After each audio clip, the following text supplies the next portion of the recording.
Because the times Woke up this morning thinking about Those summer days. best friend got caught up when I stayed in Douglasville. Doing some stuff by myself. I'm a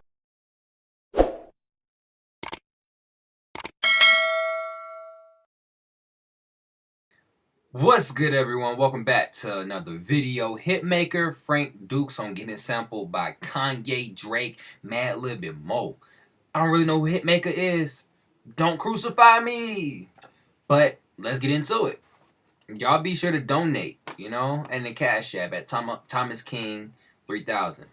That I made was really just an experiment. I made so many samples. At the time they were for myself, and then I'd sort of started sharing them with my friends who were making beats, so I'd give them to producers like Boy Wonder and DJ Dahi and Vinyls. But I'd made so much stuff that, I decided to put out a music library.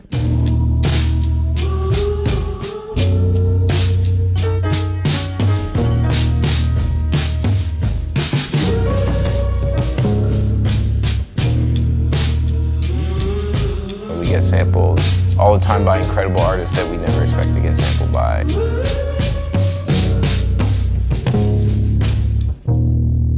Okay.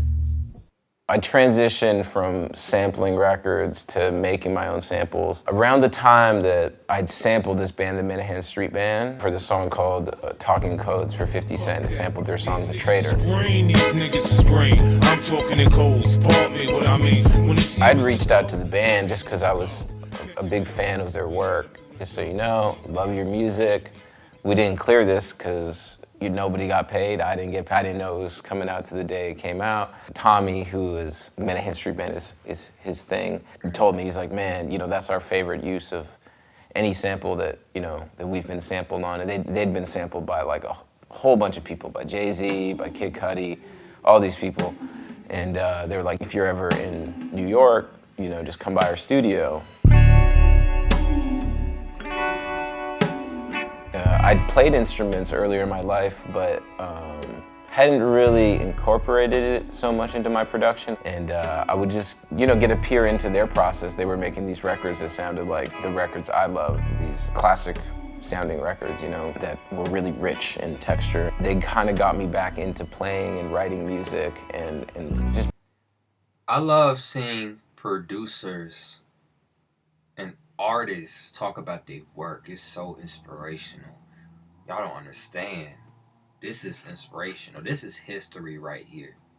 Being around them, I just learned how to record and how to make things sound the way I wanted them to sound. And it was really that opened up, this whole idea of making samples for, at the time it was just for myself to sample. I remember when I was making samples at the beginning, vinyl heads and diggers or whatever.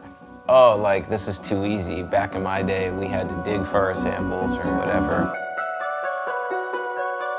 Yeah. To see someone like Madlib, who... That's a great album, by the way. Is one of the most revered crate digging producers. For him to embrace the evolution of crate digging as well by sampling Kingsway.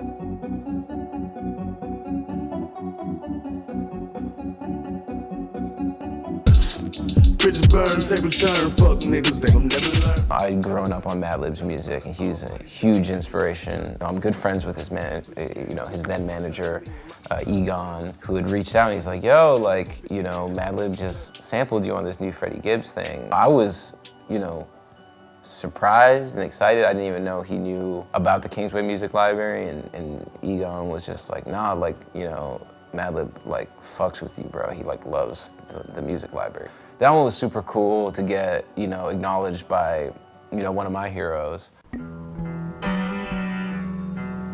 The abundance of samples that exist nowadays is so vast that you actually do have to dig to find the samples that you want.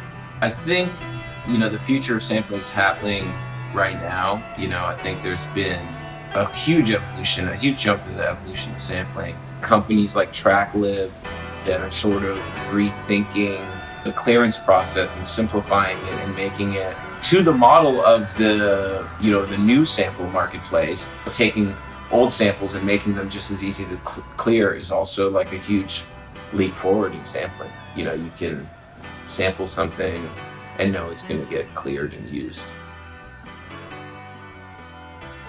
I had actually had a couple major label placements at the time where the sample couldn't be cleared, or we couldn't track down the owner of the sample and the song couldn't come out as a result of it. Sometimes the ownership of these samples and the publishing is so convoluted and complicated that the people who think they own it don't even own it, or, you know, sometimes it's just a big mess. No! One of the early ones I made in my studio that I used to share with Bad Bad Not Good, Chester from the band had played bass and organ on it. Yeah, I'd sent it to Wanda, and the sample was this sort of 3-minute elaborate piece that had all these changes, and he had taken just the first second, not even a second, and just looped it over and over. And it reminded me of like an old RZA record, like a 1-bar loop. He just told me, like, bro, hold this. You know, Drake did something on it, it's crazy. A few months later, like, snippets of Drake playing this unreleased song was popping up. It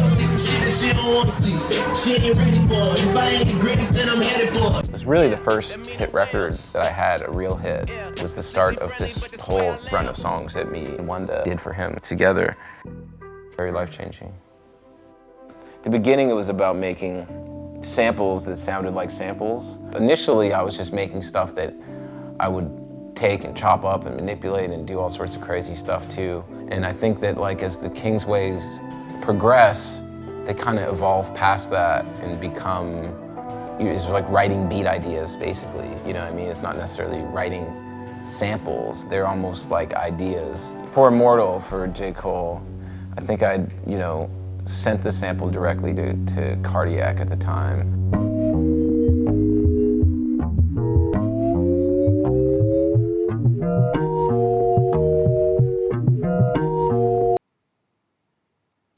My job is Bruh, to make college easier because students have a lot. Like, I am like fucking.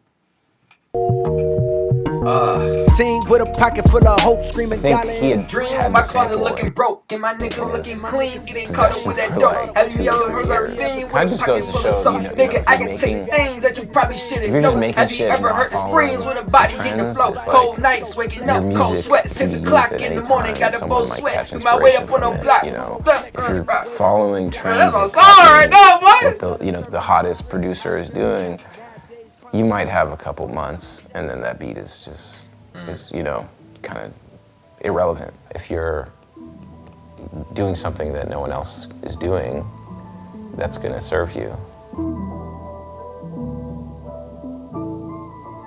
The sample for Real Friends, I made it with no, you know, expectation for anything. Wanda hit me and he was just like, yo, Kanye just recorded on this shit. It's super dope. At that time, working with Kanye was something I really wanted to do. He's, you know, a huge inspiration to me. I think it might have been one of the first songs he dropped from Life of Pablo. On the final version, Havoc from Mobb Deep had also worked on the drums. A huge, you know, inspiration and hero of mine, man. I grew up on Mobb Deep. It's a super underrated producer that's name doesn't get mentioned enough, and he made so many great things. I decided to put the Kingsway Music Library on Tracklib because I felt like, you know, they were, you know, leading a different charge in the evolution of sampling. You know, I just felt like the ethos were really aligned with Kingsway. 2 individual parties innovating on their own and coming together to, you know, do something new, I think it's an exciting thing. I'm just gonna say, thank you, Frank Dukes, for paving the way for new producers like myself and like other producers that I look up to. Thank you. And just know, I'm gonna work with you one day. I will. Yeah, my word. I'm gonna work with you one day. That being said, I hope y'all all enjoyed the video. Let me know your favorite producer and your favorite song that your producer produced.